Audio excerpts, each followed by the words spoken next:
board, so whenever you guys are ready. All right, I'm gonna open the meeting. Welcome everybody, City of Trinidad Planning and Zoning Variance Commission meeting on, August 10th, 2021. Roll call. Armijo, Present. Coker, Here. Dalton, Moderano, Here. Norris, Here. Spain, Yes, sir. Leone. Any public comments or any issues not listed on the agenda? No. Say moving on. Can I get the, pardon me? Maybe ask if anyone online had. Does anybody online have any comments not listed on the agenda? Okay, moving on. Approval of the minutes for meeting July 13th, 2021. I'll make a motion to approve the minutes. Motion made. I'll second the motion. Roll call. Armijo, Abstain. Coker, Yes. Moderano, Abstain. Norris, Yes. Spain, Yes, sir. Item number 4. Public hearing. Freedom Road Garden Ltd. Number 2021 RMS RMCF MNC RMCF-09. Modification of the conditional use permit for retail marijuana store, a retail marijuana cultivation facility, a medical marijuana center, and an optional premise cultivation facility for locations at 2600 Freedom Road, Trinidad, Colorado, 81082. Anybody here in this matter want to come up and say anything? I can give a summary staff report. The applicants here are represented by Brian Dykes and Drew Gottlieb. Is there anyone else for the applicant on the line? Yeah, yes. Okay. Okay. Staff? Thank you, Chairman. Freedom Road Garden has submitted a conditional use permit application to modify their current marijuana facility located at 2600 Freedom Road. The operation currently holds conditional use permits for retail and medical stores and retail and medical cultivation at this location. The modification request is to allow for the addition of a drive-through window with a permanent canopy or awning, an associated driveway, and modification of floor plan to the existing store. The floor plan of the existing cultivation building will be modified to repurpose an existing restroom into a marijuana packaging room. The store contains 1,060 square feet and the cultivation structure contains 8,000 square feet. The property is zoned industrial, which allows for marijuana facilities, and the abutting land uses are primarily industrial in nature. Public noticing was completed in compliance with applicable requirements. The applicant has addressed site safety issues of screening, security, and exterior lighting in compliance with the previously approved conditional use permit. Proposed modifications will include one additional security camera installation for the new packaging room and installation of crosswalk striping across the new asphalt driveway. Staff finds other objectionable influences such as water pollution, noise, vibrations, smoke, dust, heat, and glare are not a typical influence of a marijuana cultivation or store operation. The applicant contends the proposed modifications will not increase any odor on or emitting from the property, nor alter the previously approved snow storage. Staff finds the proposed modifications will not alter the site access and circulation, the visual issues, infrastructure, or storm drainage that was previously approved.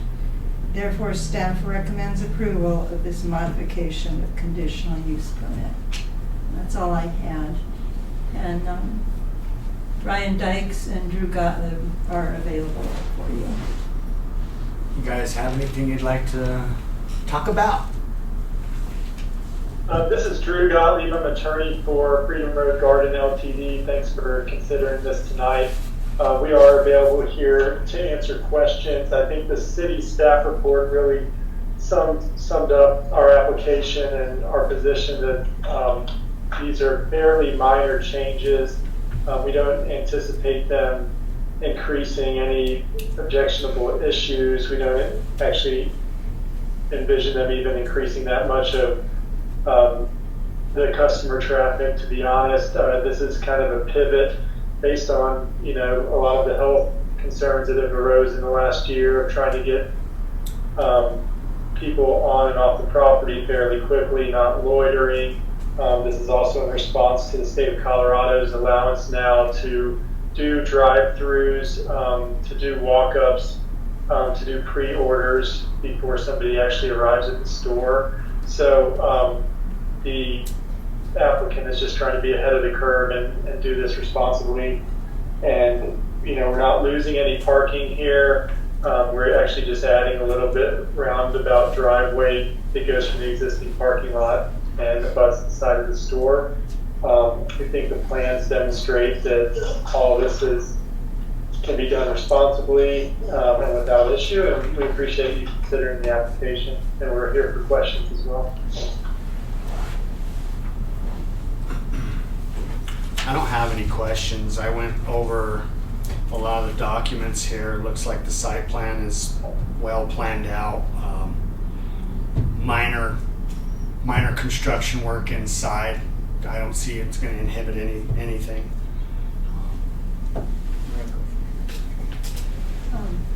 If any of the other commissioners have any questions for the applicant or comments?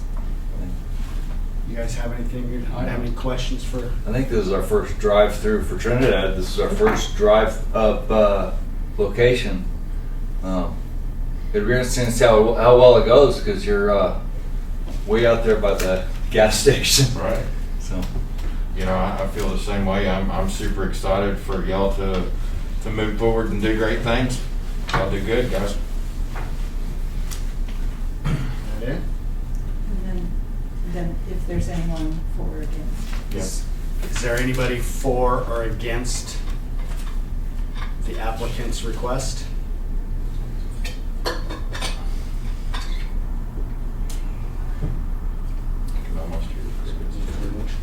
You could close. Well, we'll close the hearing.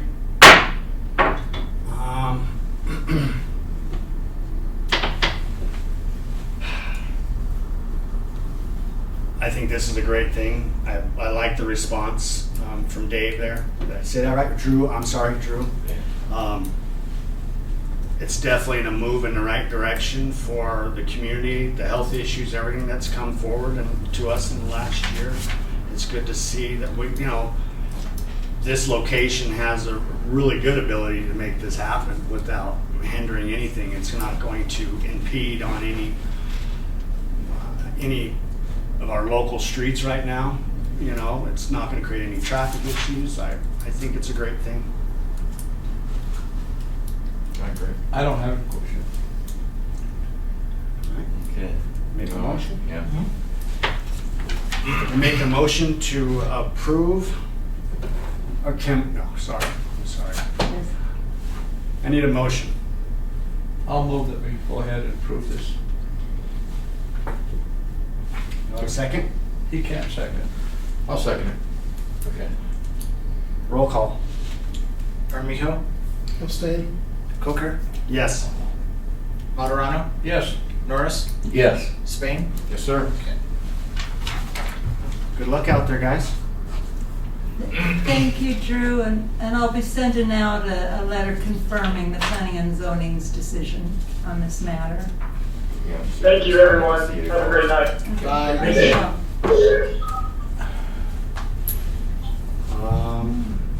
New business.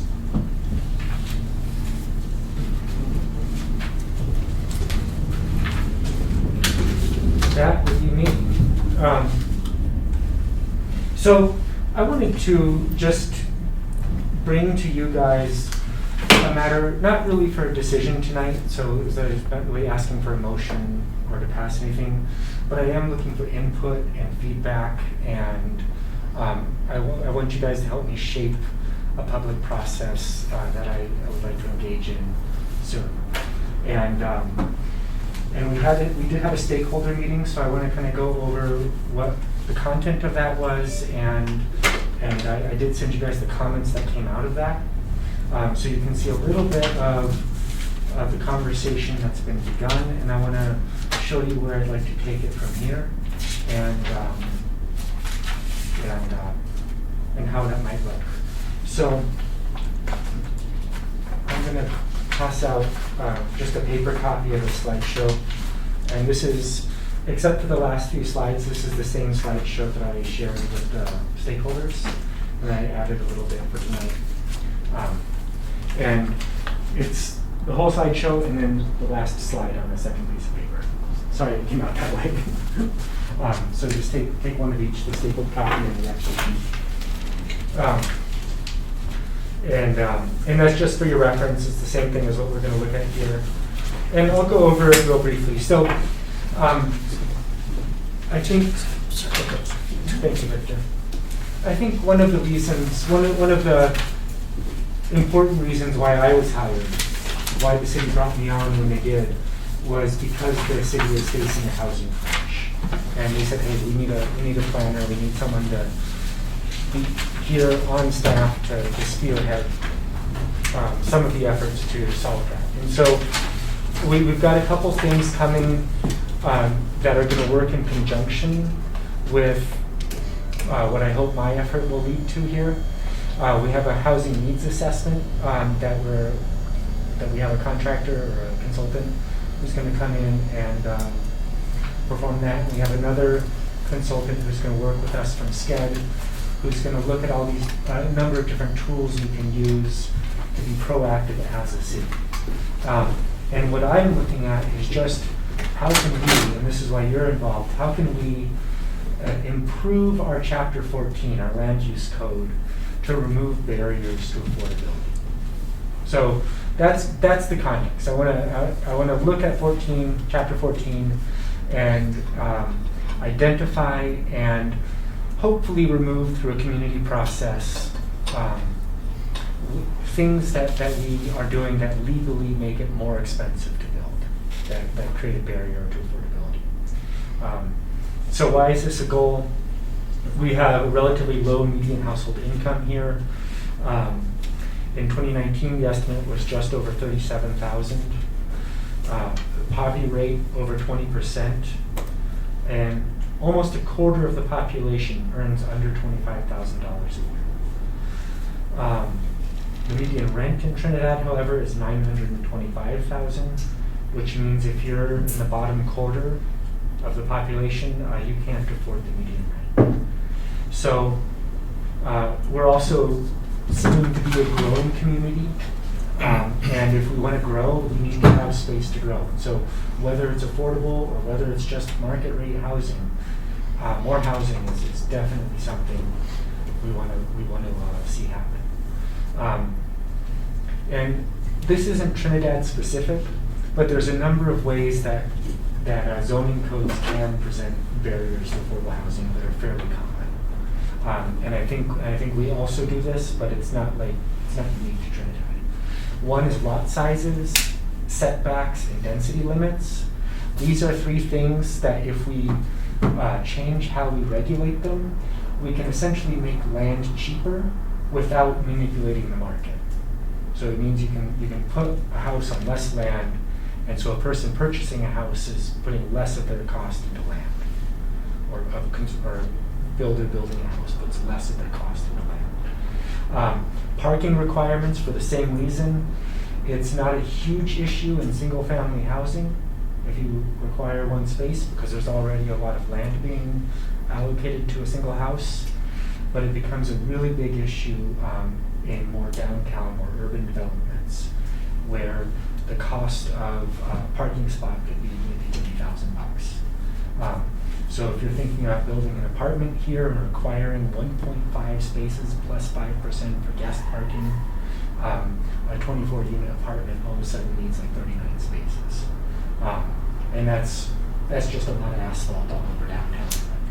You know, goes against some of the goals in the comprehensive plan, like being more walkable, being more transit and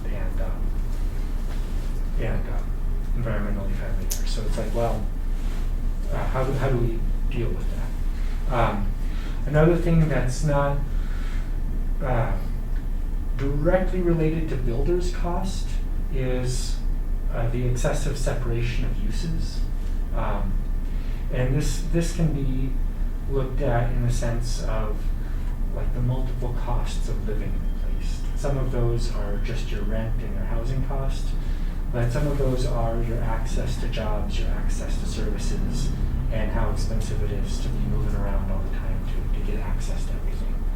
And so if we see patterns here, like we do in many parts of the country, that poverty gets concentrated in enclaves that are in inconvenient locations, that are not walkable or close to downtown, then we can think about what's the distribution of services, what's the distribution of where you could set up a shop, pull yourself out of poverty perhaps, but also just where you have access to jobs and goods.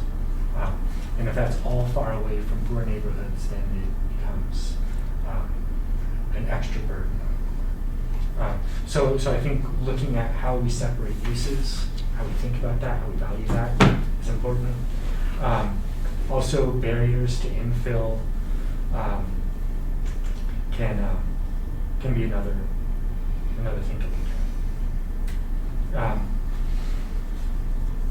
So here's some opportunities. We can look at setbacks, lot size restrictions, density limits, accessory dwelling units. I think you have probably gotten some feedback on the ADU ordinance already, since it's been in place for a while, and we haven't really seen a lot of ADUs being built. I think there's some reasons for that. I'll look into that in just a few slides. I think we can reevaluate parking requirements. Sleep. Say Our again? display went to sleep. Oh, did it? Which one? Let me see if I. There you got it up there. I just got to woke keep it up. moving. It's me. I'm putting you to sleep. No, It's asleep. It's still it's asleep. still asleep. Oh, it's still You asleep. had it. You made it. You Yeah, made it some come of back it. to life. Yeah. and Oh, then okay. Well, and then you it lost killed its it. signal. It's got a cable signal that's failing on it. Oops. Wow. Let's see. All the cables. Whatever you clicked last time woke it up, and then. I just want to make sure that the attachments are Sorry, tight. but that Oh, one yeah. is not. I just moved my. Oh, okay, there you go. Okay. Well, maybe there's one slide that you just can't see because it's. It's on. No. All right. Stay like that. Okay, well, when I move forward in the slideshow, Okay, it goes okay, away, okay. and I don't Okay. understand that, so sorry about that. No problem. But you do have it on paper there. Yeah, right. So beyond the scope of Chapter 14, so these are some topics we did not cover in the meeting. I think these are things that we do need to cover, just not in the context of Chapter 14. So I think in future meetings, I will probably be talking to you about about how we do short-term rentals. What are we going to do? It's not really a Chapter 14 question. It might not really be this board's wheelhouse. We might be looking at land banking or community land trusts in the future, but not right now. Not as part of this conversation. And other incentives or subsidies are a huge, very important part of the conversation, just not related to 14. I won't go through all of this in great detail because what I want to discuss with you tonight is maybe more about the public process going forward. But that's kind of the context of the conversation. When we think about bringing in more housing, there's only like 3 places it can go. It can go as infill, it can go in green fields on the edges of town, or we can do it in like old buildings, refurbishing old buildings, which is kind of like infill, but maybe a slightly separate category. And so that's it. So if we think about where and how we want to grow, it's either within our current boundaries or beyond. So there's a lot of benefits and drawbacks to both. So definitely not a one-sided conversation, but each one definitely has its drawbacks, definitely has its benefits.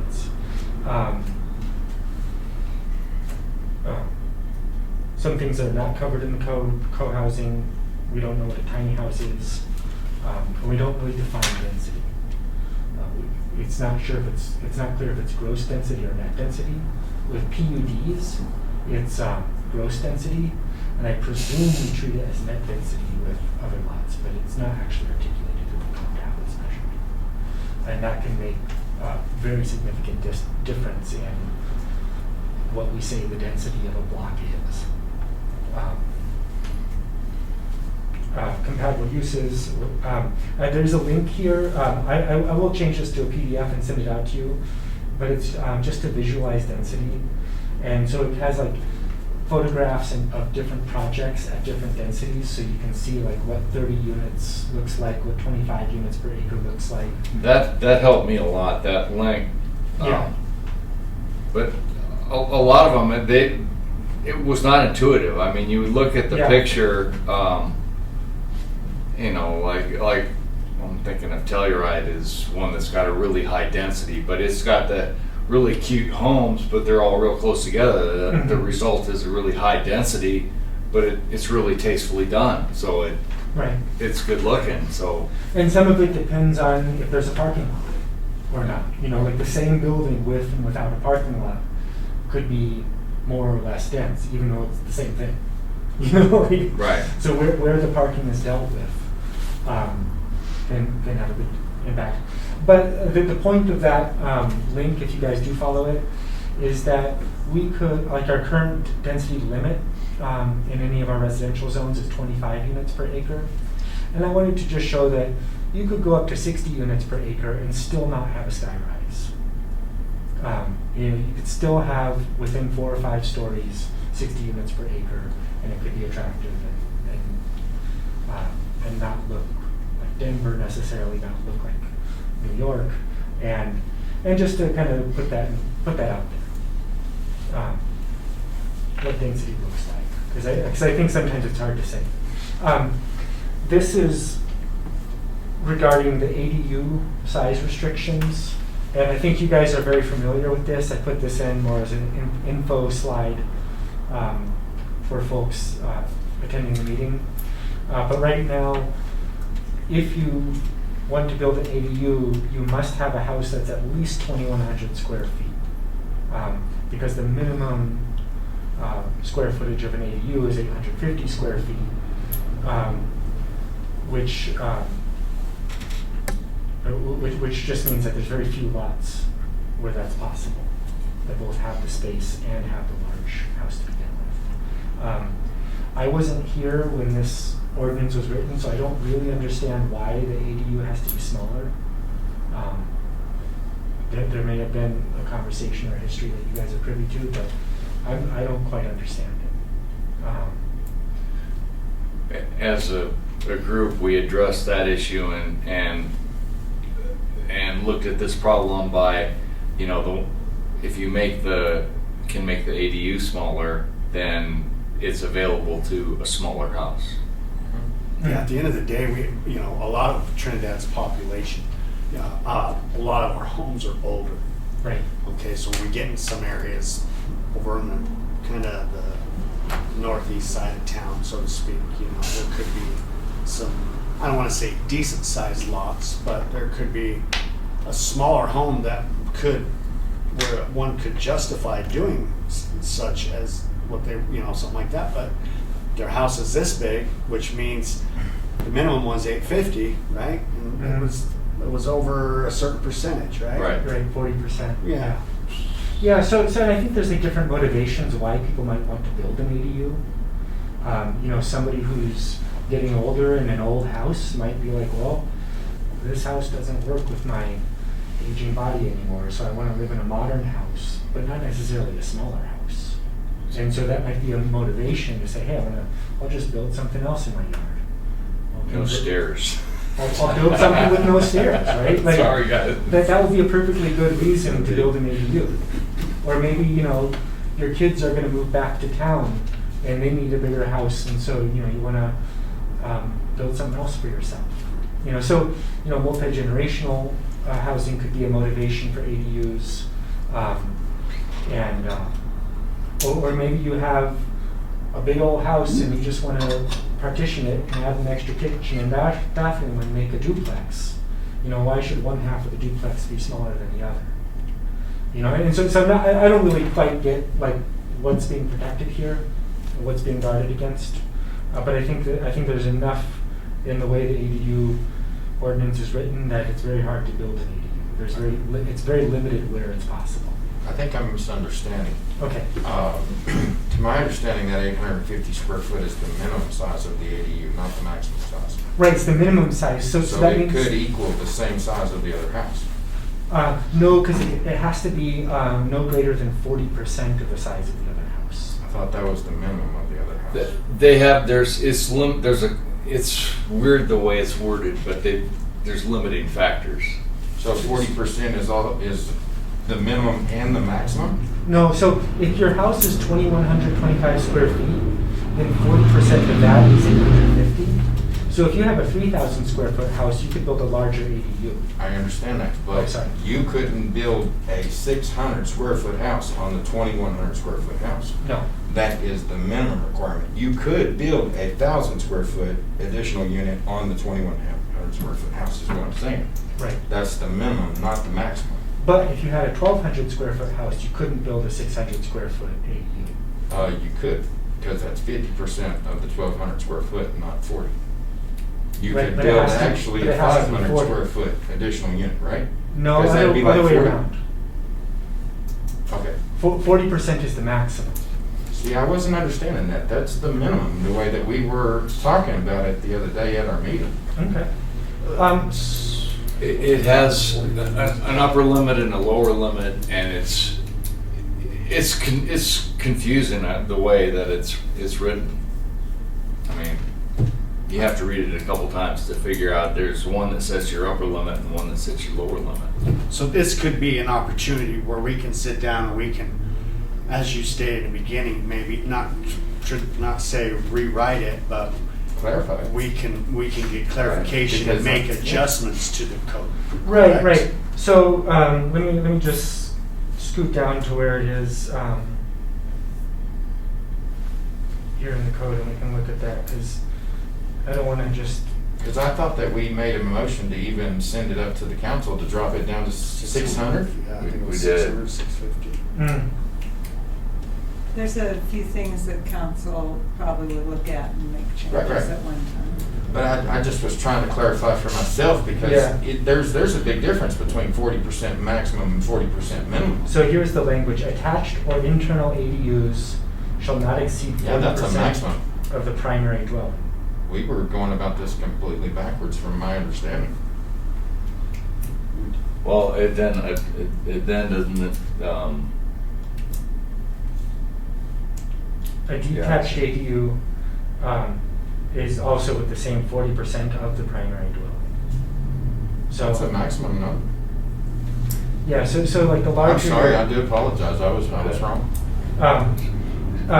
Anyway, so now that I'm in this document, I also shared this with you. I don't want to go 1,000 through. feet. I don't want to go through this right now, but I did go through our zoning code, and just with with things that I felt were relevant to affordability, I just put comments on the side. So you can kind of see.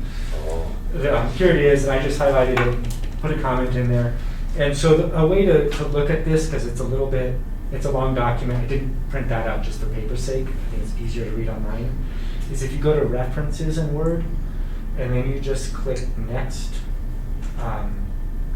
where is it? No, sorry, if you go to review, and you just go next, then it brings that comment up.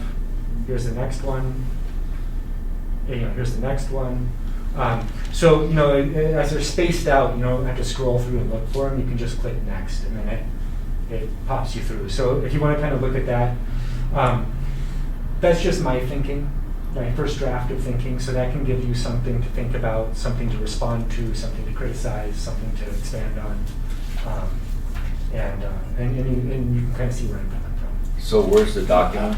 That was sent to you in that follow-up. It should have been in your packet in your packet for this week. Yeah, it helps me when we also have links on the website so that we can get to it from the Google Drive as well. Are those links working on the Google Drive? I thought that they didn't open. Is that The, what didn't, well, the problem with, the problem with what he posted on the, it was an Outlook file. It was an MSG file, which is an Outlook proprietary file. So then he sent out to us, PowerPoint, we can open As an PowerPoints. attachment. Yeah. But, and we can open PDFs. And Mhm. so, But not Word files? But not Word? no, we can open Word files Okay. as well. Okay, I mean, So they're we- up there if you go to, yeah. okay. We will fix those links. I'm not sure what the issue is, but we'll look Okay. into that. We could look into that tomorrow and just fix it. I'm not sure what the problem is, but we'll fix it. Anyway, so that's something that might take longer consideration than what we want to do tonight. And I'm going to kind of jump through this a little bit, looking at minimum density and medium density. It's different for duplexes than it is for single-family attached, which are very similar architectures. And there's also sort of a reconciliation that needs to happen, because just the math of having a plot of land that's less than 1/10 of an acre and then having 10 units per acre as the maximum density, depending again on how we measure density, that could be a problem. And so this would be maybe a different way of thinking about density. Instead of using lot sizes, you could use blocks. You could make up blocks throughout the city and say mixed lot sizes, which could, I think, also resonate with people, because it could make it possible to have more mixed income neighborhoods, at least with new residents. And a lot of these things that we have in our code that are barriers to affordability were intended to be barriers to affordability. That's the reason why cities all over the country came up with this kind of code.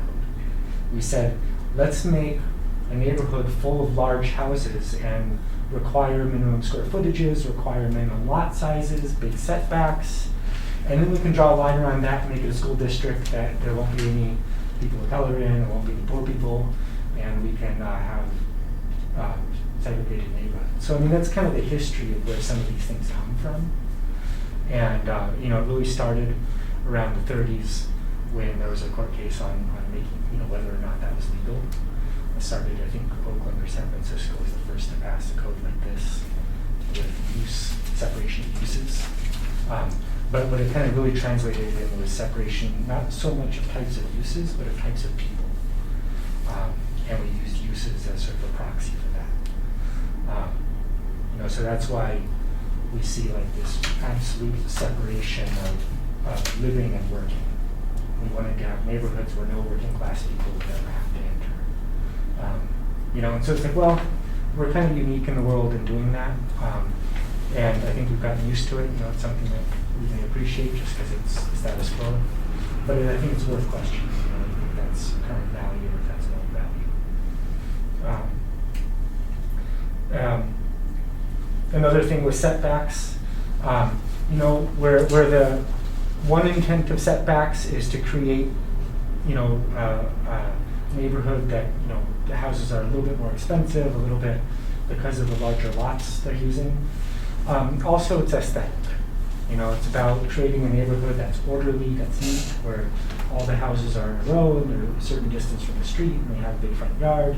And so I kind of walked around Trinidad and I took a bunch of pictures of places where you have small setbacks right next to larger setbacks. So you might recognize some of these. And on each of these, it's just a street where one house is close to the street and the house next to it's far away.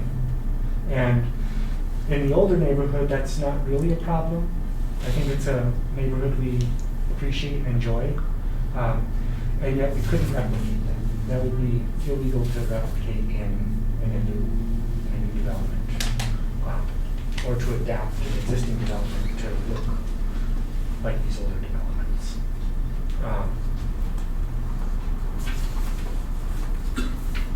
And then,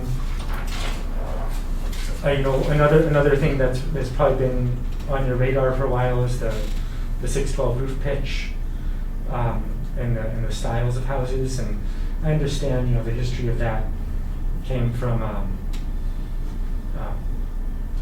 maybe a desire to keep mobile homes out of certain neighborhoods, and kind of what it's turned into is something that I think doesn't always align with the original intent. So I think we should think about style as a possible avenue to affordability. What I think would be cool, this isn't a proposal at this point, but what I think would be kind of cool to do is to have a menu of options for a Trinidad vernacular. Like what are like 3 or 4 styles that are historically rooted here, and then you could kind of choose from those, and then describe like what elements they have. And so like having a Santa Fe style house, for example, means that you can have straight walls all the way up to the roof, and so your top story could be more useful if it was a 2-story building, rather than having like the angled walls and the half story on top. So that could allow somebody to do a development with a larger footprint, or a wider footprint, so that the roof wouldn't necessarily have to reach into the heavens. And it could allow some different flexibility in design, especially if we're thinking of multifamily buildings that might be a little bit larger. Sometimes the 612 can pose some barriers there. Anyway, so I took this picture. You have those 2 houses in that larger picture that have less than a 612. The 612, and you have the Santa Fe style garage there. So it's kind of not too out of character. And this is just another picture of Main Street where there's irregular setbacks. And it creates this kind of cool space. This space that's, and do something else there. And this is the other sheet of paper there. I just want to give you an overview of like the process and how I'm seeing it now. And this is a draft, so if you guys have suggestions or think you know how to do it better, I'm all ears. But I'd like to start here with you. And this right here I'll pass out is the survey I'd like to give, or it's a draft of a survey I'd like to give to the public.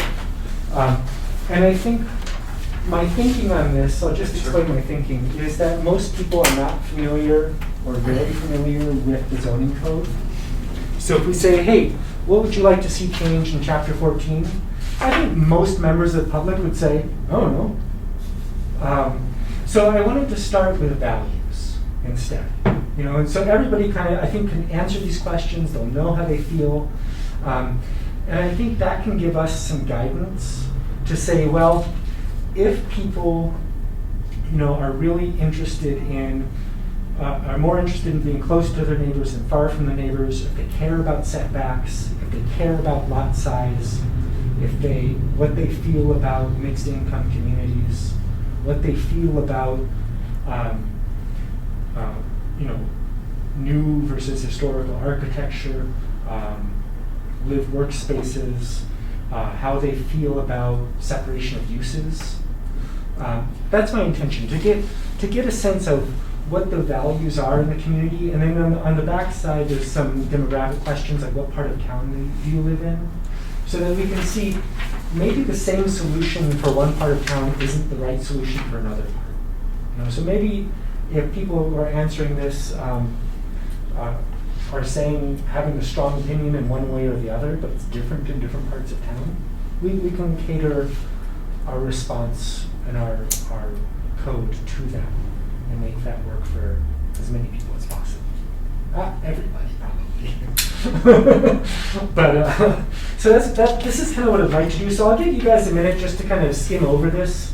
And the idea is that it relates to those principles, to these things that are potentially barriers to affordability, but it doesn't ask people specifically what they'd like to see in the code.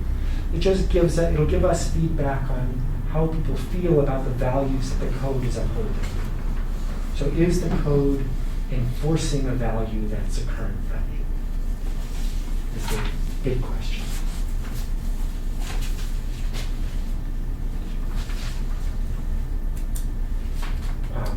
If you don't think of something right now, and you think of something tomorrow, please email me. I'm going to give it a few days before I put this out there. I'd like to put it on a digital survey and also a paper. And Georgie suggested sending it out with the utility bills so we can get as broad of input as possible. And I like that suggestion.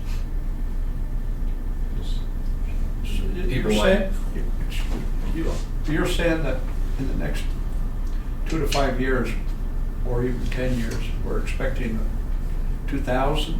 Oh, I don't know if we're expecting it. I just made that hypothetical. So if we grew by 20%, that would look different, right?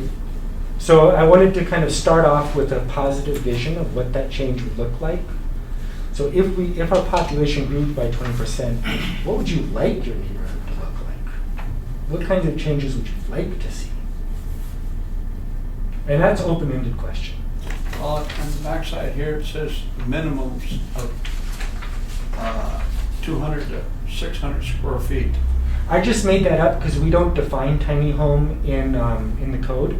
So I just said, well, if people are responding to tiny home, I want to give them some idea of what that means.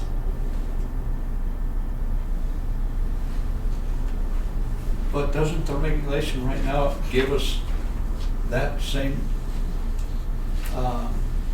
potential? In other words, don't we have regulations already guiding that? Are we planning on changing that? Well, it depends on what a tiny home is. Right now, it's only mentioned in the code under the mobile home category. So I think we're thinking of tiny homes as mobile homes. And depending on which zone you're in, if you're in low-density residential, your minimum ADU size, an ADU could easily be a tiny home, but the minimum size is 600 square feet. So that's why I said, less than 600, there's this sort of movement around tiny homes. And so I wanted to say, like, how do you feel about something that's less than 600? Yeah, mobile homes should just be if you're going to do a single wide, because that's what that's going to be if you're going to go that small. Okay. And right now we don't even allow single wides in our city right now. Yeah. A double wide we can, but it's a lot more Spacious than space. that, yeah. Okay. I think it's 1,200 square feet or 1,100 square feet that we have on a double wide, the smallest that they have. Mm-hmm. But what I'm saying is that we're going to have to be careful where we're going to put all this stuff, because it's going to degrade some of the bigger houses, and it's going to make a lot of problems with us, because we don't have, if I build a great big house and then we let somebody put one of these 600 square foot homes in, that's not going to be very well. Okay. In other words, you're going to have an area. You're going to have you're going to have to zone it in an area to where it doesn't degrade somebody else's house. We just don't want to throw a bunch of out. If I have a $350,000 home, and then somebody comes in here with one of these, that ain't going to work. Well, if it was built as an ADU, it would be in addition on the same lot as a larger house, which would probably increase the overall value of that parcel. Well, I've lived here all my life, and I haven't heard a whole lot about the Mother-in-Law House. Okay. Well, I don't know how common it is here. It's not very common at all. There is a lot of potential in sort of the mother-in-law house concept in creating a lot of housing without creating I housing understand suburbs, that. right? I understand that, and I agree with that. Mm-hmm. I agree with that. But what I'm saying is building a 600 square foot home next to a $350,000 home.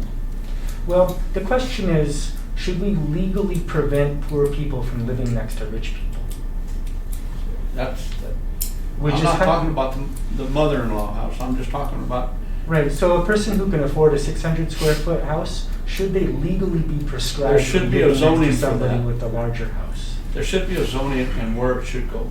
You know, and so I think class plays a role here, and is it the role of the city to prevent a poor person from living next to a rich person? Yeah, I'm not sure if it is. I personally feel like we're being drugged down a path that none of us has ever intended to go down. How so? I'm like Tony, protecting our historical district from a tiny home going in there is not a class thing. It's protecting our historical district, and those are nice homes, and you don't want it to become overly dense. I never once considered kicking poor people out of the neighborhood, and I'm honestly offended by that. I wish we could quit speaking that way. I don't like that at all. They worked very hard on the code. I want everyone to really look at how many changes this is talking about. Well, Just that we are speaking about tonight, and really seriously consider it. I'm not saying that it shouldn't happen. right. I'm just saying that we sat through a whole bunch of work. We all worked very hard on it. Y'all did more than me. I came in at the last. There's a lot of different ways, Spink, that you could make affordable housing I agree. without downsizing the house. I agree. So these are all good points that you guys are making. And the intent of this isn't to propose a policy right now. The intent of this is to see how the community feels about this.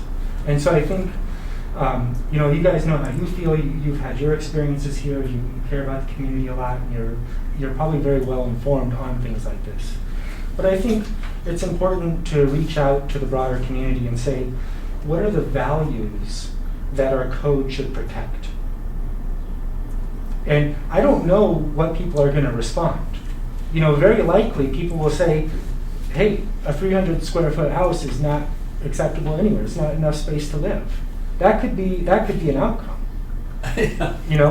And maybe people will say it has a place, but it has a limited place. So like the way I phrased the tiny house question is I was thinking of that as like a series of checks. So if they're allowed, right now it's kind of vague. If they're allowed, where should they be allowed? And so we can kind of see, like, are people saying anywhere? Are people saying only in some places? And I think it's, I don't know the answer to that. And I kind of tend to agree with you. Probably not appropriate in the historic district. That's kind of my position. But I think it's important to ask people and see where the values in the community are. As a builder and a designer, I honestly, I love the tiny homes. Yeah. But, I think that we're trying to cram, in your proposed idea, we try to cram the city into the footprint that it already exists. And in our vision, as the city grew, it expanded and grew larger, It is in the comp plan that the comp plan, I think, went through a community process, and it does promote infill. It says we should. Well, yeah, I we agree should as well. promote I infill. agree as well, but it's got to grow bigger as well. We can't cram it all into the footprint that it dwells in. So, and honestly, I never really considered that putting the new additions on the outside of town was putting people further away from services. I'm glad you brought that up because I didn't see that. So maybe our solution would be to expand services out to the edge of the city so that housing could be out that way as well, So this survey isn't about solutions. Okay. Yeah. So there's nothing really in here that says, what's the solution? I'd like to make that a future step. So I'd like to kind of take what feedback we get, which, and also your feedback on what questions we're asking and how we're asking them. So if you think like we should ask the questions in a different way, I'm asking you for that feedback. We have places like Pueblo and Colorado Springs. They have what they call it, and they're very affordable. They're called mobile home. They actually own the house and they own the property, but it's a community, it's a mobile home community. Right. Okay? And it makes it very, very affordable, okay? And you can put single wides, double wides, as long as they meet a certain criteria, okay? And then they work with FHA, they get them the best deals they can. Rural development is another one that can come in and help them as well. And it's a way to get people that have almost no money to get into a house, okay? But the problem I'm having with this is trying to cram it in to the community where it's not going to make it look good, and it's going to degrade the person next door. That's the problem I'm having. I think you're getting ahead of the game. That's not this proposal. Okay. That could be the result, but it's not necessarily the result. So as people answer these questions, this is just how they feel about different things. Then what I'd like to do is take that, and so in step 1, and draft new language in chapter 14 that connects directly to people's responses. That might be an outcome. It might not be. It really depends on the community's response. So right now that's not what's being proposed per se. Although there's only so many ways that we can. There's only so many barriers to affordability. So we do want to think about these things such as lot sizes because they do affect the cost of a house. The parking space requirements do affect the cost of a house. So how we solve the problem or how we address the problem, like I said, I'm not sure what that's going to look like, but it's going to look like what people value. And if people in different parts of town are valuing different things, maybe we have a different strategy in different places. And I'd just like to kind of be open to the community and what it wants. I'm new here, like I'm coming in from out of town. I don't want to come in and say, hey, this is my idea from Santa Fe, and this is what I'm going to do to Trinidad. I want to kind of see where people are at here, where the citizens are at, and get as much feedback as possible, and try and kind of enact the will of the people. I'm totally in agreement that we are probably the biggest problem we have right now is housing. Okay, there's no doubt about it. And between here and Cougar Canyon, that was all annexed into the city. There's a lot of land out there. That's exactly And right. it's not pushing people away, but we need to put it in a situation where we can at least give them an opportunity to be able to own something. Mm-hmm. And I totally agree with all that. I was in the housing business, and it's not an easy chore to get somebody that's a young family that maybe worked 2 years in a row, slugging it out, trying to make a name for himself, trying to have a good FICO score, and no matter how hard he tries, he's not going to get up to that 620 or that 700. And right now, you can't get nothing unless it is a 620 or 7. And that are some of the things that really hurt the community, because they raised FHA raised that FICO score, and it's made it very difficult for these young people and also the older people. The older people have a FICO score, but they don't have the money. That's what I was thinking. I was thinking the down payment's what makes it tough. Yeah. That's the tough part right there. We can get some. Right now, to buy anything, you have to have cash. Oh, yeah. It's not even getting loans. The market has changed dramatically, and the people moving in. I mean, the inventory now in Trinidad is pretty much zero.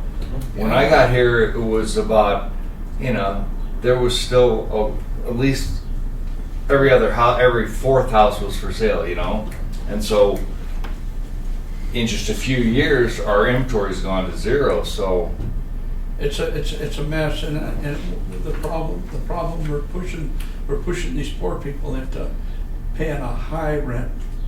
Okay, and that's what happened in California. people were paying almost as high as 50 to 55% of their check went to rent. And that's what we're doing here, that's what we're pushing, because we can't allow them to, they can't buy a home, they can't afford to buy the house. But if you can build something that's a smaller piece of, I mean, a smaller home that's on the back part of my property is going to increase the value of my property. You know, it's not going to degrade it. I mean, anytime you're putting money into, I think it needs to be looked at very carefully, because the people next door may not think that's so good. Well, you know, if we look kind of historically and geographically broadly, where we have seen increased densities, property values do not go down. You know, whether it's small units or large units, as the density of housing and activity goes up, generally that whole area becomes a more attractive place. And so I don't see, regardless of housing style, I don't see new housing coming in and lowering property values. No, I'm not saying it's going to lower the property. All I'm saying is that the guy next door may not like him putting a little 300 and having another resident there. Oh, there's lots of things we don't like about our neighbors. Yeah.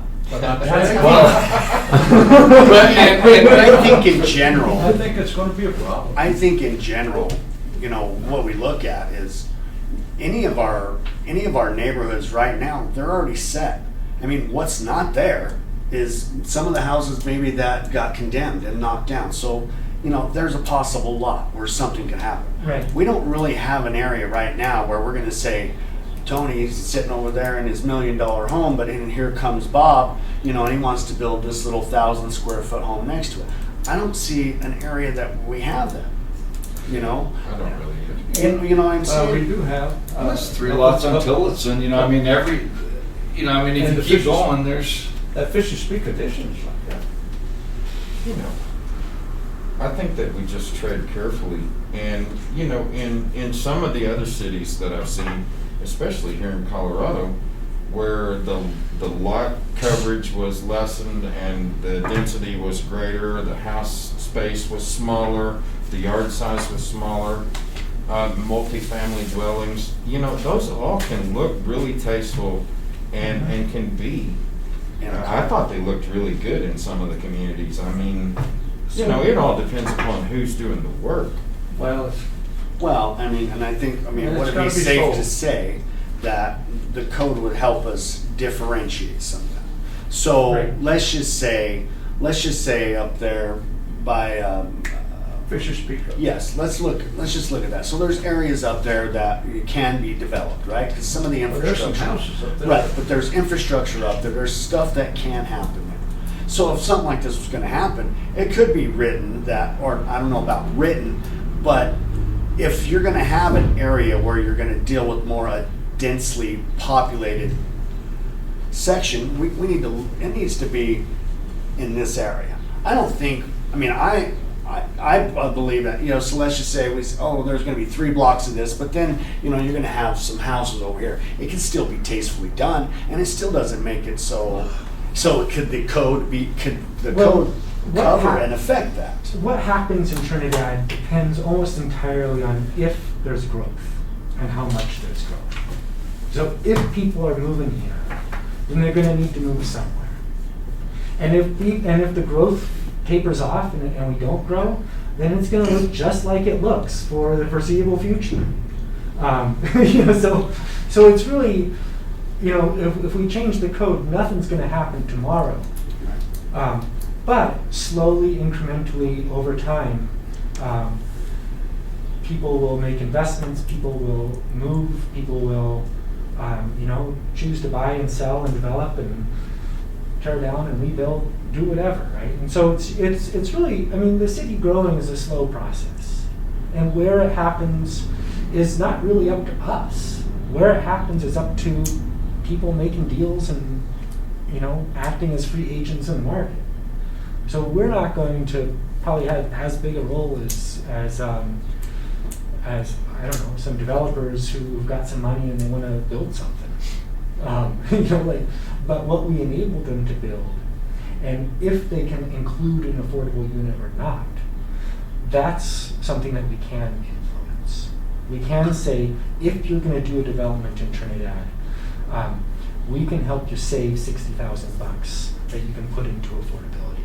We can help you save some money along the way and create units, create housing that doesn't carry with it some of the added costs that our code currently requires it to have. And I don't have a problem with all that. That's what we should be doing. you know. That's the That's question, what we should and be doing. I'm not sure what the solution is, and I'm not really even talking about solutions right now. And maybe you guys will see something that's in a whole different category that I haven't even thought of. And maybe they will get that from the public. I did put some open-ended questions here, just asking the public, like, hey, what could we do? That's the last one. You know, what's This population increase, what do you expect it to be?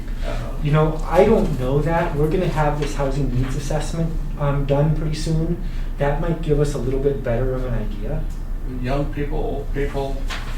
You know, some of it might be based on current trends. If the coal mine keeps growing, then we'll get more coal miners. Well, coal miner. If the coal mine goes bust, I talked to one of the foremen, I think it was. He told me that if they have to, they'll put in their own subdivision up there. Yeah. right? And what a loss for the city, right? Yeah, we If don't you've want got all that. these I know, miners, Right, I understand. You know, he says he has to have a place for them to live. right? You know, it'll be like the old mines had their own housing. Right. So here, that's a good example. You've got this industry. It's bringing money into Trinidad, and they're desperate for housing, and they want to build it somewhere, anywhere. And if they choose to go build it out closer to the mine, then we lose all that revenue from people who'd be spending time and money and buying land here in the city. So like for the city, it would add vibrancy, it would add activity, it would add to the character of the city if those people were able to live in the city.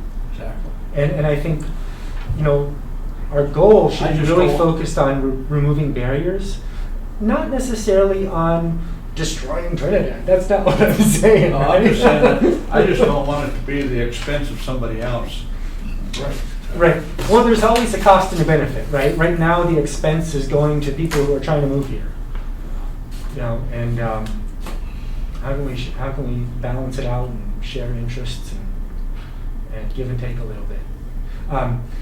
And you know, if we so I want to kind of go back to the process here. So after I get some results from this, I'll put that together in data. I'll share it with you. I'll share it publicly, so we can kind of see what's the result. I think it'll be very interesting to see what people say, and then I want to take that and draft some language. Say, well, if this is how people feel, at least in certain parts of town, this is how we could turn that value into code. Then I'll bring that back to you, the draft language. We'll have a discussion. That'll probably be a very fiery discussion, and we'll try and get it right. We'll try and get it to the point where it's a proposal. Maybe that'll take 2 sessions. Maybe we can do it in 1. Depends on if it's a lot or little. We'll see. We'll take as much time as we need to get it just right, to draft the language that we feel would protect some interests, but also respect the values that come out of the survey from the community. Then we'll put that out to another public process. So once we have actual proposals, okay, we'll change it from this to this. Then I'll carry out another several meetings, maybe do survey, maybe have other formats for public outreach. Give people a chance to comment on that, give their 2 cents. I'll collect that data, collate it, put it together so that as we're re-reviewing those same proposals that we draft together, we'll re-review it in light of public comment. So if we get a lot of negative or positive comment or new suggestions, then we might change our language again as a response to that. And then send it to city council, and they can do what they want with it. Is there a possible way, like, could we take the focus off of certain places in the city and put focus on other places? Like, on your map, I noticed that you had the Masonic Cemetery up top up here, and we are in medium density up in that top corner right up here. I'm correct. There's a housing kind of development that started there, and it didn't get completed. There's a lot of open area right there in that. So could the city say, hey, we're going to offer an incentive to come in here and build here? Yes, and that's not. Oh, sorry. The name of that, because I think it came up We're in. talking about City View Heights. Okay, thank you. Yes, Thank you. that's absolutely part of what the city needs to be doing, but it's not really about changing Chapter 14. Right. Looking for incentives and finding, outside funding sources, and maybe the city playing a larger role in creating or getting a project off the ground. That's absolutely part of the solution. It's just not related to Chapter 14. The reason why I was focusing on that particular area, because the roads are already set up there. If we change the lot size requirements and the shape requirements and the density requirements, the minimum square footage requirements over there in that area, then you could have your setbacks different, you could have your houses different, you could have all of that, and you even have the density and the availability to do it right there. So that's the reason why I looked at that area. Yeah, well, actually, I would like your advice or your consultation on which one is it? It's kind of a simple question, but number 7. Because this is maybe where we have an opportunity to see where, if opinions or if feelings are different in different parts of town. I'm not quite sure how to ask that question in a way that we get meaningful answers. But I think it would be very useful if people who live in that area maybe feel more one way or more another. To be honest with you, whenever I moved to town, I come to town and I bought a cheap home in town. I bought a mobile home up there at Rusty's park, and I call that place home. I'm pretty happy there. Yeah. But what we've done is we've bought land outside of town, right outside of town. I have 101 acres, and we're planning on building our home. And it'll start as a shotgun cabin, and it'll grow from there. But that's what I personally did whenever I came to town. Is I didn't try and build a multi-million-dollar home in the middle of a town that didn't have no lots. Right. I bought the thing that could get me through and serve my needs until I could get what I wanted, Yeah. So anyway, if you guys have any input either right now or as you think about it over the next few days on how to ask the question of where do you live? What part of town are you in? What would give us meaningful answers? I'm new here, so I don't necessarily know how I would answer that question. I think that's a tough one. Because when I look at town, me personally, when I look at town, I don't really, it's not like Pueblo where you could say, hey, this is the north side and this is the south side, this is Belmont. I don't see that Trinidad, you don't hear that lingo in this town. Okay. You know what I mean? Because you could live on Tillotson or whatever, and here it's horrific, but you move up 2 blocks and it's like a whole different world. You know what I mean? Because that's Trinidad. Here it could be just flowers and roses and green grass, and you drive a block and a half and it's trash in the front yard, junk car. Right. You know what I mean? That's what you see around town. Right. To me, it's not. It had to be a lot more specific. Yeah. So not, not what side of town, because again, like I said, it's not like Pueblo where in Pueblo you drive there. Where do you live? I live in Belmont. I live on the south side because that's the lingo you hear there. I don't hear that lingo here. I think with that question, you're going to get an address. Well, And I don't know that that's gonna be but very helpful. I don't want an address, because then that kind of ruins the anonymity. Exactly. But I don't think people But it's- refer to their home in any other way than the address here. You just live in Trinidad. I was thinking like maybe you could say, I could list some landmarks, maybe big streets, the community college, the Corazon, and say which one of these do you live closest to? Yeah, which one of these do you live closest to? That might be. Yeah. And I don't know if that would be perfect, but it might be. Which side of the freeway? Yeah. I don't know, that's. Anyway, But, yeah. I'm not sure how to ask that question, but if you have any creative ideas like how that could best be You know, done, or what categories. distance For me moving here, I moved here because I moved out of the DFW area where there were neighborhoods, and you knew what, I mean, there was this one that's going to be 300,000, 400,000, you know, I mean, you Right. pick your price, and everybody's cookie cutter the same. Mhm. I moved as quick as I could out of there on purpose, and so on my street, you know, I mean, at one time the houses started and were equal maybe in size, but you know, in value now, and I mean they're totally different, and so that's So- kind of one of the perks you could So I have. think Someone, you know, I mean, my neighbor lives. So I think Denver kind of treated all their single family zoning and said you can build up to a fourplex Okay. anywhere that was previously single family.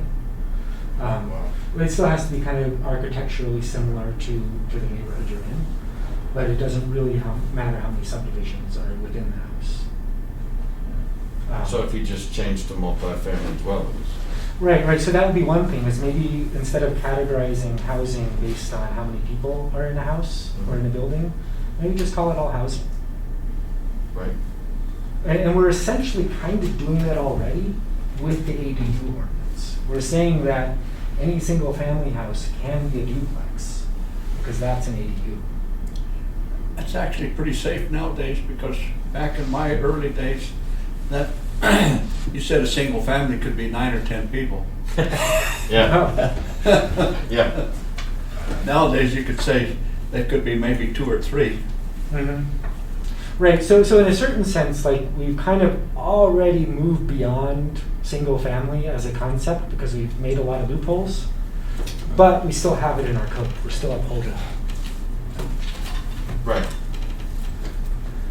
You know, one of my first apartments when I was in the military up in New York was actually one of the bigger homes like we see over in the historical district, but they had taken and just smoothed down the center of the house, right through the hallway, built the wall, you know, and there was a door, and the people that owned the house actually and lived on the other side had a key to that door, and you know, we lived on the back side of the house, and they had the front side, and everything was completely separate.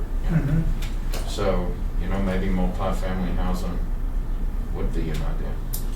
You know, I know that it certainly serves its purpose up there. And it does change things. I mean, if our population does grow, things will change. Right? That's inevitable. But we can just try and gear it towards change that is most productive and most positive for as many people as possible. Right. If we can make it work beyond going to low-income houses, if we could make it that type of a deal without going to low-income houses, that's what we should be going for. Well, if we can lower the barriers to affordability, Yeah. that lowers the building cost. So even market rate housing benefits from removing some of these barriers. Yeah, I think if we could get that done, that would be a miracle. You know, I think talking about any type of new construction and housing affordability in the same sentence right now is crazy, because I believe a 2x4 is like $8 a stick right now. It's Right. coming down a little bit. We'll have to I mean, open up the brick factory again. Yeah, I mean, Yeah. you're gonna have to come up with, and you know, honestly, that's the cinder block Mhm. structures, and even the 3D printing is the Right. solution to this lumber crisis that we have. But as long as you're talking about new construction with the price of materials right now, I just don't see affordability being anything anything on the table. You're right, and you know, maybe when they reopen the Canadian border, that'll change. This is true. But I think what we can do, we can't change the price of materials, but we can change how land can It's be divided up. developed. You know, and that's another thing that you can't change. You can't change the fact that an owner of a lot, like they thought their lot was worth before Trinidad went through this change that we are experiencing here, was a tenth of what they think it's worth now that we've gone through this boom and things are happening for the community. I mean, we're talking about some people that have $1 million lots. You cannot speak about affordability if you're going to build a new home with lumber prices on $1 million lot. Yeah. Absolutely, and that's out of our hands. Yeah, I So mean- right now, if we're gonna do what's considered, you know, by definition, affordable housing, something below Just- market rate, Right. it requires these other subsidies. It requires us to get a grant from DOLA or Right. a grant. You know, we have to work with builders to do Yeah. actual affordability, but part of the barrier is our code. And so I think this is a code that was, you know, kind of a boilerplate code from Anywhere USA, and we've made changes to it over time, and it's sort of become your own. Right. But you know, a lot of the larger concepts and the way it's structured, it is really just something we took from other places. And so, and I think we can revisit this and say, hey, let's think about it with an open mind, and let's try and make it great. Let's try and make it really appropriate to a town this size. Let's try and make it solve the problems that we have today. And let's try and make it aligned with the values of the community as it is today. Because if I'm understanding right, so basically what it boils down to is what we're trying to do is look at how the code is written. Yeah. At the end of the day, that's really what this all boils down to, is Right. how the code is written. Yeah, it's just, And if we can change some wording, make some changes to the code itself, or make some recommendations for council, change, yeah. For council, yeah. then that's But- really what, And at it the all end of the day, came out. that's truly what this is about. right, so yeah, the end product will be recommendations to council, but I think in the process, we can develop something that's organic, that's from here, and that really addresses our current moment. And I think that's a laudable goal. Because it would be easy, and this is my opinion, it would be easy for us to get sidetracked, because what we're looking at is, you know, we're thinking about areas. This statement you made, Tony, you know, guy over here has 350,000, next thing you know, you're gonna have this built next to it. Again, this is Trinidad. Do we have a lot of those areas around here that's gonna happen? Not quite yet. Are there areas that can be developed? Yeah, you know, but I think and for me, I can agree in a sense that, yeah, if somebody comes in and a developer comes in and they say, this is my plan, this is what I want to do, I want to do some affordable housing, you know, some multifamily where it's more dense, right? And he could, I would sure, the builder's not going to come in, excuse me, I'm not trying to interrupt you, but he's not going to come in here and say, well, we're going to do this right here, and then we're going to come right here, and we're going to build this $1 million home. Because again, if he's developing it, he's still going to want to pertain a look, you know, that's going to say, this is $1 million home. But yet over here we have a multi, you know, a more dense populated area, but it looks beautiful. It could still, they can kind of match. So and so I get, if that makes sense. I hope what I just said makes sense. You know, like Castle Rock up there, Mhm. I mean, there's a perfect example, or even Elizabeth, if you go look at them. Two Springs. The townhouses is what was affordable. That's what they just done a bunch of townhouses. Right. You know, and that's the same thing can happen out here at Cougar Canyon. Correct. You could have a bunch of townhouses come in. You could. Okay. You could, and then you could still have some very tasteful houses in the Exactly. same area. Exactly. So, I mean, if I'm correct, that's upon everything that you've brought to the plate, that's really where we're at. I think, Right. me personally, I feel like we got a little bit detoured, a little bit, you know. So it's like, I think like the Yeah. Not- 612, like the 612 roof pitch, I think is a good example. You're like, we had this intention, and I think the intention is genuine. We want the town to be beautiful. Like that's like as simple as it gets. Like that's the bottom line. We want things to be beautiful. But people are building homes with 612 roof pitches that are ranch style homes, and nobody's building Victorian style houses. So it's like, well, are these ranch style homes with steep roofs beautiful? maybe, maybe not. And if the intent was to keep the city beautiful, I'm not sure if that's That's the succeeded. taste. You know? Right. So we can think about, I mean, beyond affordability, there's an opportunity to think about other peripheral goals, you know, and other peripheral impacts. And we want to take aesthetics into account because I think that's one reason I moved to Trinidad. It's beautiful. And aesthetics are a big part of how we experience the city. So that may not, you know, be a question of affordability, but it's certainly part of the consideration as we think about put these values in place. I could definitely see the 612 roof pitch changing so that we could allow for the adobe, the other styles of homes as well. Mhm. I could see that. Anyway, that's all I've got.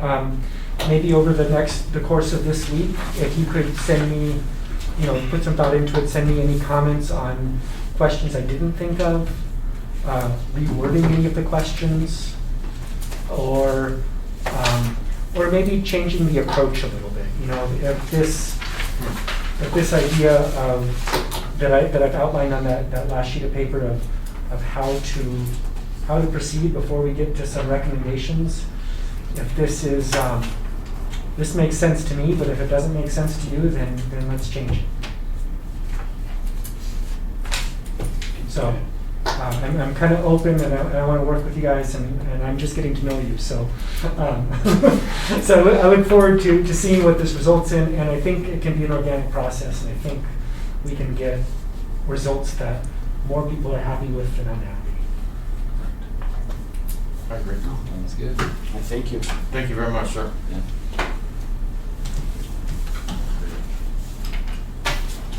Report. Any reports? Chairman reports. Where is the chair? Right here. Oh, sorry. There is the chairman. Lost the chair. I know. Okay, the acting. Okay. You're doing a great job, sir. I don't have any new reports. I know the last thing I really got kind of stuck on was, you know, the barriers from the new ADAs. Oh, and some of that. You know, you see that everything's kind of getting taken care of. Everything's falling in order. I've seen some on a very challenging corner. I've seen some fantastic work, and the city's doing a good job as well as the contractors out there. So I agree. but that's really, I don't really have any reports. I'm good. Anybody else? Not me. Georgie? Commissioner report?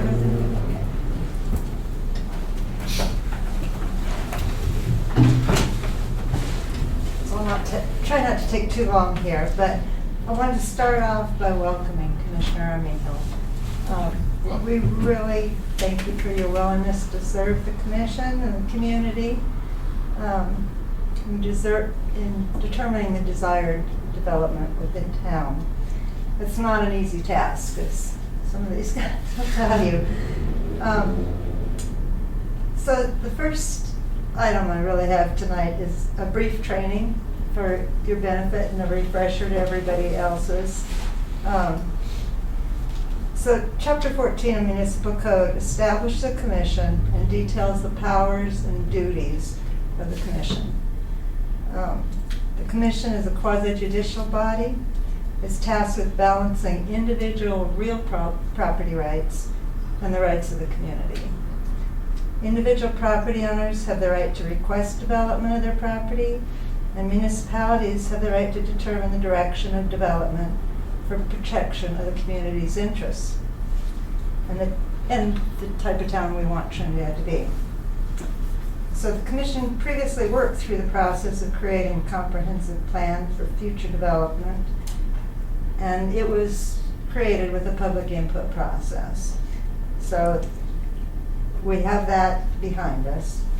And then next, the commission revised Chapter 14 to align with the goals of the comp plan, and City Council enacted it on August 4th of last year.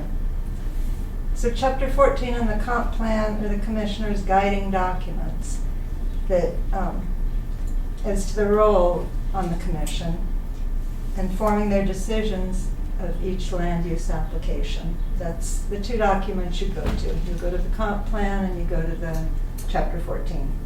The Chapter 14 is known as land use. And so in Chapter 14, you know, you'd look at both of those and ask the questions. Does this application comply with the goals of the comp plan, which is the public's plan that they've decided? Or does it comply with the regulations for development as detailed in Chapter 14, which is the public's interest, the community's interest? So I just kind of wanted to explain some of staff's role in facilitating the commission.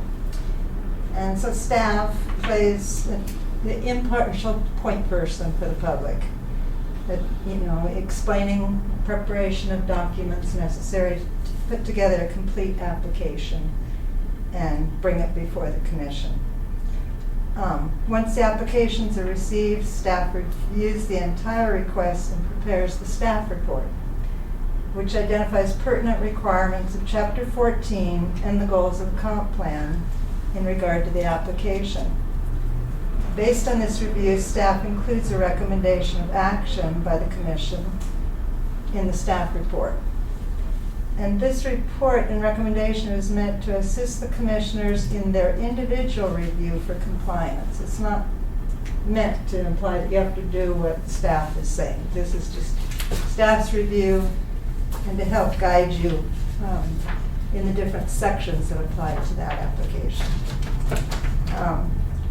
You know, it should only be considered one portion for the public, the entire public hearing process, which includes the application documents, the applicant testimony in the public hearing, and then any public comments. If we would have had someone here tonight that wanted to speak, they have the right to speak on that, concerning that application.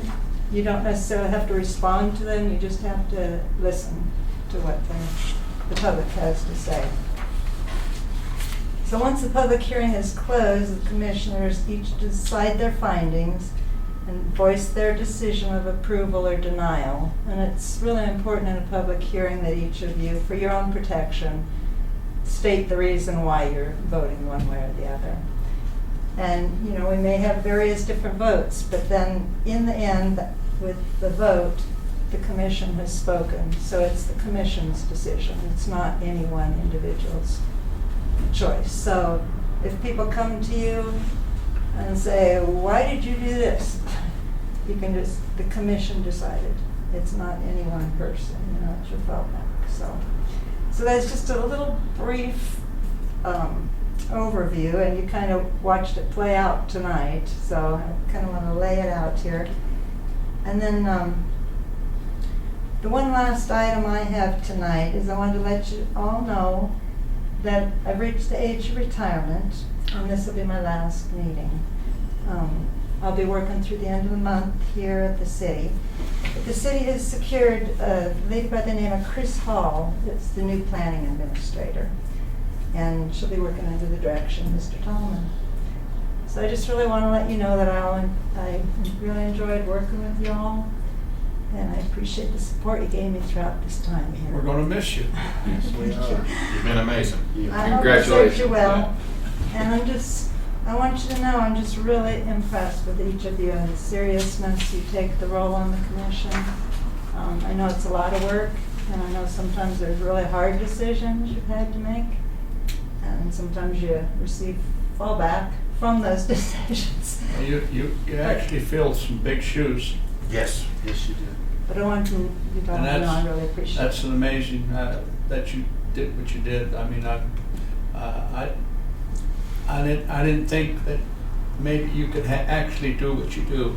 And Thanks. I'm being honest with you. You know, when Tara left, I said, "Oh man, we're in trouble." Mm-hmm. And you filled them shoes, and I appreciate that. Well, thank you. I really appreciate all you do. So, I will be around at the end of the month, so if you need to call on me, and, you know, we'll be introducing the new planning administrator to you in one form or another once she's here.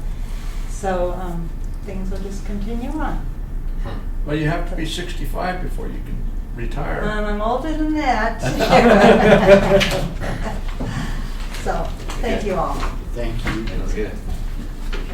I move we adjourn. I would say I need a motion to adjourn. I'll second. I think it passed.